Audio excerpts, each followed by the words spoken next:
Amen. Encore une fois, nous remercions le Seigneur pour la grâce qu'il nous accorde d'être là ce matin.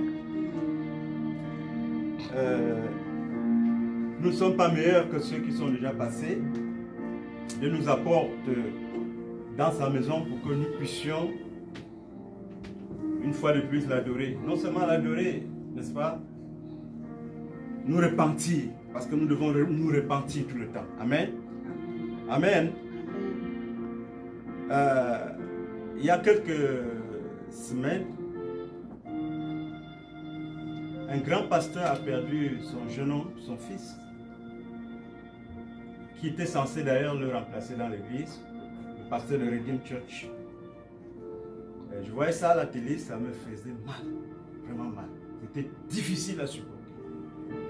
Mais c'est un jeune homme, un jeune comme nous, il est parti. Le papa ne savait pas. Quelques instants avant, ils avaient fait, ils ont fait l'anniversaire, ils ont fait l'anniversaire. Personne ne s'attendait à ça. Mais il dort, et la nuit, il ne se réveille plus. Il est parti. J'ai vu aussi un autre pasteur, très bien. Il est parti à 52 ans. Parti, comme ça.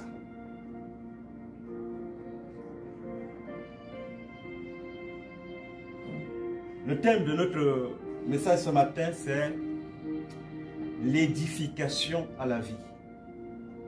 À la vie éternelle. Amen.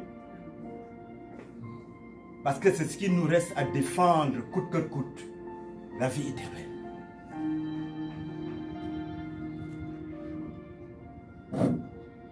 Le Seigneur dit, Dieu a tant aimé le monde qu'il a envoyé son Fils unique afin que quiconque croit en lui ne périsse pas, mais ait la vie est éternelle. L'Éternel ne désire pas la mort de quiconque. Si méchant que tu sois, Dieu nous donne du temps pour que nous puissions nous repentir. Amen. Est-ce que vous comprenez, frère? Dieu nous aime. Il ne veut pas nous surprendre, il nous donne du temps. Dieu use de la patience. Amen. Nous pouvons nous prosterner devant lui parce qu'il est bon envers nous. Parfois, on peut se plaindre du manque de matériel, des problèmes. Mais il y a des gens, quand tu rencontres certaines personnes, tu oublies ta propre misère. Je vous avais parlé l'autre fois de ce qui arrive quand quelqu'un quitte la terre. Selon le témoignage de beaucoup de gens, y compris ceux qui ont eu l'expérience de mort clinique, near death experience. Moi-même, j'ai eu une expérience comme ça. Tu sors de ton corps, tu te vois. Et puis maintenant, tu dois monter. Monter où? Vers le ciel. Vers Dieu, vers le Père.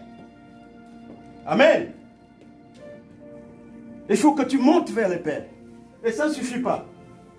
Certains ont dit que quand ils se sont sortis de leur corps, ils sont vus en blanc. Complètement blanc. Parce qu'ils étaient des chrétiens. Ils sont montés vers les cieux. Ils ont trouvé qu'il y avait une grande porte géante. Un portail du paradis. Et les chrétiens étaient alignés. Et ce qui est important, ce qu'il faut savoir, c'est que tous ces chrétiens n'entrent pas. Est-ce que nous comprenons? Tous les chrétiens n'entrent pas. Et l'Éternel veut que nous soyons capables d'entrer là-bas. Amen. Je peux citer un pasteur qui a bien voulu publier sa vidéo. Il veut que tout le monde voie, le pasteur Bénéni, un grand pasteur aussi, qui dit que lui, beaucoup trop 20% des gens entrés parmi les chrétiens et les pasteurs. Lui, il n'a pas pu entrer. Jésus lui a dit, tout ton travail là, ça ne m'impressionne pas. Je te donne une deuxième chance. Les démons sortaient pour l'attraper. Jésus a fait la main comme ça, les démons sont partis. Je te donne une deuxième chance. Va parler ça, va expliquer ça aux autres. La même manière que le Seigneur m'avait parlé. Quand il m'a amené, il m'a dit, va expliquer ça aux autres. C'est pourquoi je prêche, je suis un ingénieur de formation, bien formé. Mon passeport était coopté par un ministre. qui était doyen de la faculté de l'université où j'étais. Donc, même s'il fallait percer, avoir quelque chose ici, on peut l'avoir. On doit l'avoir. Mais Dieu m'a parlé. Je ne m'attendais pas à ça. Il m'a amené, il m'a parlé. Il m'a dit, va avertir les autres. Quand il m'a dit, va avertir les autres, la deuxième fois, il m'a encore parlé. Il m'a amené, il m'a montré l'état de l'église en général. Et il pleurait. Il pleurait. Jésus pleurait sur l'église. Parce que peu de gens vont entrer au ciel. Il m'a dit, peu de gens vont entrer au ciel. Peu de chrétiens vont entrer au ciel. Il pleurait. J'ai gardé ça avec moi. Le pasteur Bill qui était avec nous, un papa, un vieux, comme c'était la deuxième fois, je suis allé lui montrer, lui expliquer. Il m'a dit, mets-moi ça par écrit. Même ici, à l'église, samedi de réveil, le pasteur Dupin, ce sont des amis. J'ai parlé là-bas. Donc, moi, c'est que quand je prêche, certains gens, ben, je sais qu'il y a une différence. Parce que l'Éternel m'a dit, va avertir les autres. Amen. Et qu'est-ce qu'il faut faire? Le Seigneur nous demande de nous repentir. Nous nous repentons en tout. Tout ce que nous nous examinons, nous nous repentons. Nous tournons vers le Seigneur. Nous disons, Seigneur, j'ai fait des bêtises, vous voyez. Seigneur, ça me dépasse. Mais j'ai besoin de ton aide. Aide-moi. Tire-moi de là. Rien n'est impossible à Dieu. Je ne fais pas l'œuvre du Seigneur pour qu'on me paye, non. Je paye dans les églises, je ne bois même pas souvent l'eau. Mais je dis même l'eau, je ne bois pas. Oui. Parce que le Seigneur m'a dit, va avertir. Et comme j'avais gardé ça, je suis allé expliquer à mon pasteur, j'ai distribué aux gens de l'église et aux pasteurs qui étaient là-bas, parmi lesquels un pasteur africain, après un autre pasteur qui venait de la Colombie-Britannique, a révélé ça en prophétie. L'autre est venu de la Belgique, il m'a dit la même chose. Donc, si vous étiez à ma place, peut-être vous ferez même plus que moi. Parce que si je n'explique pas ça, finalement, je suis méchant. Il faut que je dise aux gens que ce n'est pas comme on pense là. Ce n'est pas léger là. C'est une affaire très sérieuse. Je disais donc, quand l'homme sort de son corps, son âme monte, il veut monter vers le Créateur, vers le lieu de repos. Mais là, il y a un monde que les sorciers appellent le monde astral. Le monde où ils appellent condominium, des histoires comme ça. Là. Les gens qui font le voyage astro. N'est-ce pas? Il y a les démons. Le monde est plein de ces esprits inondes, démoniaques. Et si tu n'as pas Jésus, frère, ouvre tes oreilles, tu comprends. Si en ce moment-là, Jésus n'a pas ton nom, tu ne passes pas. Tu ne peux pas passer. Et c'est pour cela que nous disons Jésus, Jésus, Jésus.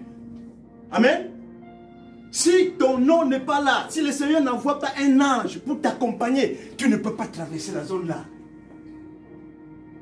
C'est plein de mauvais esprits, des démons, des chiens, de tout genre. Et leur rôle, c'est torturer l'homme. Torturer l'homme qui est à l'image de Dieu, parce que Dieu les a chassés du paradis. C'est pourquoi l'exhortation de ce matin, c'est l'édification à la vie éternelle, pour entrer au ciel. C'est par la grâce. Mais il faut aussi que Dieu t'accorde cette grâce-là, que Jésus t'accorde cette grâce, qui te juge digne de mériter sa grâce. Je sais qu'on ne mérite pas la grâce, mais tu dois au moins accepter certaines conditions préliminaires. Amen. Ça, c'est très important, les frères. Oui. C'est très important. Donc, l'édification, c'est quoi? C'est l'influence, n'est-ce pas? Hein?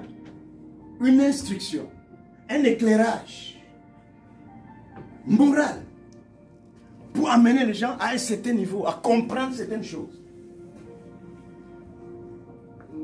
Et la Bible dit dans Jean chapitre 3, verset 14 à 16, que j'aimerais que nous puissions lire. Jean chapitre 3, verset 14 à 16. Celui qui voit le premier peut le lire. Sinon, je vais le lire ici.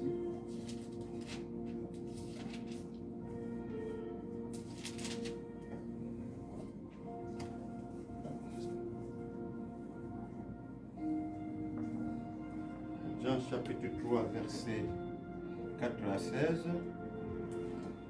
Quelqu'un a vu? Et comme Moïse éleva le serpent dans le désert, Amen. il faut de même que le Fils de l'homme soit élevé, afin que quiconque croit en lui ait la vie éternelle. Car Dieu a tant aimé le monde qu'il a donné son Fils unique, afin que quiconque croit en lui ne périsse point, mais qu'il ait la vie éternelle. Amen. Amen. Jean-Baptiste disait que repentez-vous. Il disait aux pharisiens qui vous a appris à fuir la colère de Dieu et venir. Produisez alors le fruit digne de la repentance. Ce que le Seigneur veut, c'est notre repentance. Nous regrettons, nous confessons nos péchés. Nous nous tournons vers lui. Nous demandons pardon. Nous essayons de vivre d'une manière irréprochable. Donc, parce que tout le monde a péché et est privé de la gloire de Dieu. Nous avons tous besoin de la repentance et du pardon de Dieu. Et dans le livre de 2 Corinthiens chapitre 5 verset 20, il est dit que nous sommes donc en train de faire fonction de réconciliation des hommes à Dieu. C'est-à-dire que nous voulons réconcilier les hommes avec Dieu. C'est la tâche que Dieu nous donne. C'est ce qui est plus important à Dieu qu'un pécheur, qu'un homme qui est éloigné de lui se réconcilie à lui, qui se tourne vers lui pour avoir la vie éternelle. Pourquoi nous parlons toujours de Jésus? Jésus dit dans Jean chapitre 5 verset 39, Jean chapitre 5 verset 39, que vous sondez les Écritures partout, vous lisez, vous montez, vous descendez, vous fouillez dans les Saintes Écritures parce que vous espérez trouver en elles la vie éternelle. Et il explique aux Juifs que cette vie, ces Saintes Écritures parlent de moi. Amen. Et il dit que Moïse, si donc vous ne croyez pas Moïse, ça c'est le verset 46 et 47, comment pouvez-vous me croire? Il dit que les Saintes Écritures rendent témoignage de moi. Moïse a parlé de moi. Amen.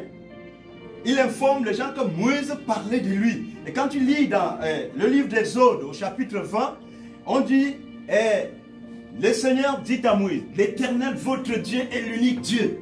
Tu aimeras le Seigneur ton Dieu de tout ton cœur, de toute ton âme, de toute ta pensée, de toute ta force. Et ton prochain comme toi-même. C'est là où il lui a donné les 10 commandements de Dieu. Et c'est pourquoi Jésus dit que Moïse a rendu témoignage de lui. Et nous avons besoin de Jésus pour avoir la vie éternelle. Nous avons besoin de Jésus pour le salut de notre âme. Et c'est pour cela que même quand il a appelé Paul, l'apôtre des gentils, l'apôtre des non-juifs, parce que Paul est l'apôtre des non-juifs, il lui a donné une mission. Et sa mission se trouve dans les Actes des Apôtres chapitre 26, le verset 14 à 18. J'aimerais aussi regarder ça un peu. Actes des Apôtres chapitre 26, verset 14 à 18.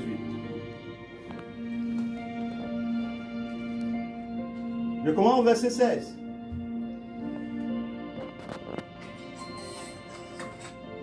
Verset 16. Donc, dans le verset 16, il nous dit, mais lève-toi et tiens-toi sur tes pieds, car je te suis apparu pour t'établir ministre et témoin des choses que tu as vues et de celles pour lesquelles je t'apparaîtrai de nouveau.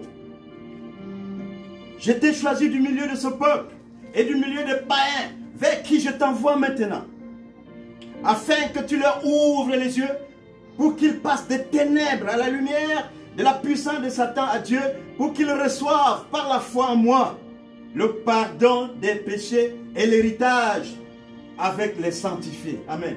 Dieu veut que chacun de nous puisse recevoir le pardon des péchés et l'héritage, c'est-à-dire la vie éternelle avec ceux qui sont sanctifiés. Et la parole de Dieu nous dit dans Jean chapitre 7 verset 17, sanctifie-les par ta parole. Et ta parole c'est la vérité. La parole de Dieu c'est la vérité. C'est la parole de Dieu que nous suivons. C'est elle qui nous sanctifie. Quand nous comprenons de la parole de Dieu, nous naissons de nouveau. C'est-à-dire, à cause de la connaissance de la parole de Dieu, désormais nous pensons comme Dieu. Nous voyons les choses comme Dieu voit les choses. Amen. Et c'est ça qui s'appelle naître de nouveau, par la connaissance de la parole de Dieu. Sanctifie-les par ta parole, car ta parole est la vérité. De la même manière que notre apôtre, l'apôtre Paul nous dit, recherchez la paix avec tous et la sanctification sans laquelle nul ne verra la face de Dieu. Et ici la parole nous dit, sanctifie-les par la parole. Ta parole c'est la vérité. Ainsi donc, l'apôtre Paul nous enseigne, il a été appelé pour amener les pécheurs des ténèbres à la lumière, de la puissance de Satan à Dieu, des œuvres mortes que nous faisions avant, aux œuvres de la vie éternelle. Parce que le Seigneur Jésus nous recommande que le monde, que le peuple voie vos bonnes œuvres et glorifie votre Père qui est dans les cieux. Amen. Nous devons prier pour cela. Nous prions, Seigneur, je veux être intègre, Seigneur. Je veux être juste, Seigneur. Je veux être irréprochable, Seigneur. Donne-moi la force, aide-moi à être irréprochable. Ceux qui sont morts là, ils n'emportent rien. Tous ces deux personnages dont je parlais là, il a un jet privé. On estime ses biens à 23 millions de dollars. Même le jeune là, il voyageait en jet poussé. Mais tous ces gens-là, qui est parti avec quelque chose? Personne. Est-ce que le Seigneur les a acceptés au ciel? Ça, c'est notre souhait. Est-ce que nous serons acceptés au ciel? C'est ça que nous cherchons, nous recherchons, en fouillant les Écritures, en comprenant la parole de Dieu, en nous courbant devant Dieu, en nous repentant, en recherchant une vie irréprochable. Alléluia.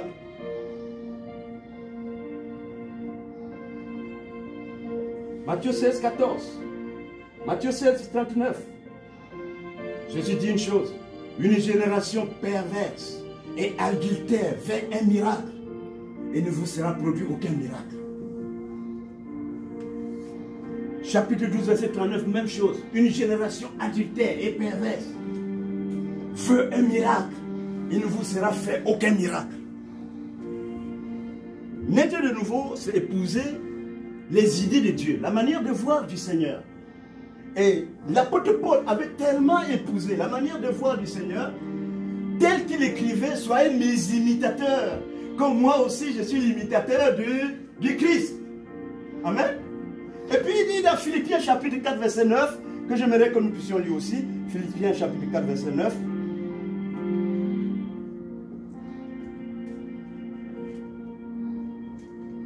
Philippiens chapitre 4 verset 9, si quelqu'un voyait encore qu'il le lise, j'ai des problèmes pour ouvrir facilement ici. Philippiens chapitre 4 verset 9. Ce que vous avez appris, reçu et entendu de moi, et ce que vous avez vu en moi, pratiquez-le, et le Dieu de paix sera avec vous. Il dit que ce que vous avez appris, ce que vous avez vu en moi, ce que j'ai fait, ce que j'ai dit, pratiquez-le. Et le Dieu de paix sera avec vous. Frère, nous avons besoin de la connexion. Nous parlions du Saint-Esprit. Le Saint-Esprit, c'est celui-là qui se connecte à nous pour nous aider, pour nous délivrer des zones d'ombre, des ténèbres, des attaques du diable, pour nous donner la victoire. Et nous avons besoin de la connexion. Amen.